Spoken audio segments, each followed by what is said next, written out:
If you struggle to play over chord changes and just resort back to that famous pentatonic box, this lesson is for you. Or if you feel like you can play over some songs, but you struggle to make your solos sound musical and memorable, this lesson is also for you. The number one problem I see students have is they feel like they're stuck in a box. They feel uncreative, and today I'm going to show you how to break out of that mold. By the end of this video, you'll know exactly what to do to play over chord changes and get out of this box so you can play confidently while actually playing over the music instead of just playing notes. Grab your guitar and let's jump in. First things first is you need to break your chords down. We're going to use an example here of F major 7, D minor 7, C, and A minor.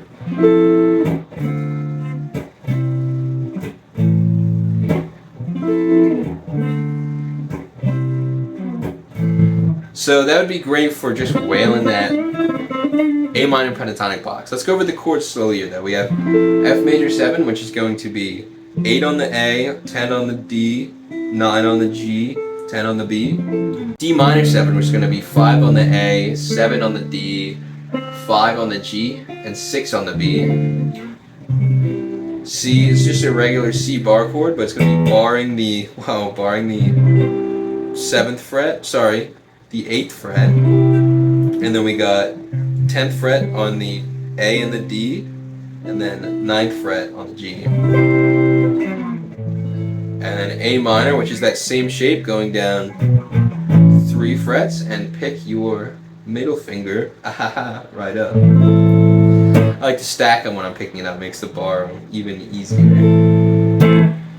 So what do I mean when I say break these chords down? Well, instead of looking at those chords and saying, okay, I'm going to play A minor pentatonic, right? You want to look at those chords and say, how can I use the scales and the tools I already have to play over these chords and emphasize the notes in the chords?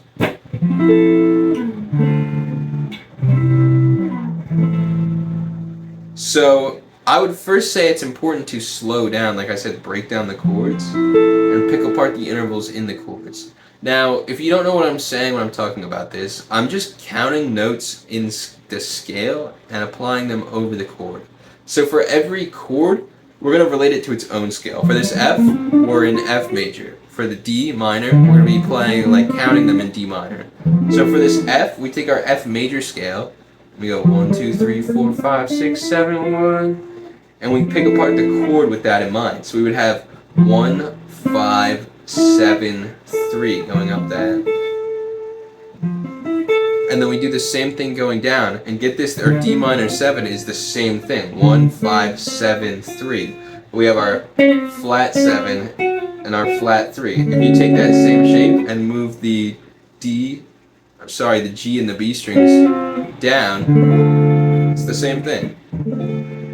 Then we got our C, same thing, C major, 1, 2, 3, 4, 5, 6, 7, 1, 1, 5, 1, 3, 5, 1, and then our A minor is the same shape, 1, 5, 1, 3, 5, 1, but our 3, once again, is the flat 3 for minor. Now, it's important to break them down. For this example, it's not that important that you have all of those intervals perfectly memorized. It's just important that you can look at the notes separately. Because we're going to be taking those notes and using them as our home base, and then using our A minor pentatonic scale that we already know and love as filler between them. So we're on F major 7, you can slide up into it, right? That's a great extension of our A minor pentatonic scale. It's just, you got your box, you can slide right up into all of those notes. And then we go to D minor 7. I think it's important to see what note is added in there. We add in this note on the B string, so we can target that note. And then same thing with C as that F major 7. It's just the notes from the pentatonic, but slide them up. Because you know your box is right here. Just go to the chord right above it, slide up to those notes, and use your pentatonic below, in between. Then A minor, That's basically just all of the notes in pentatonic work over A minor. So.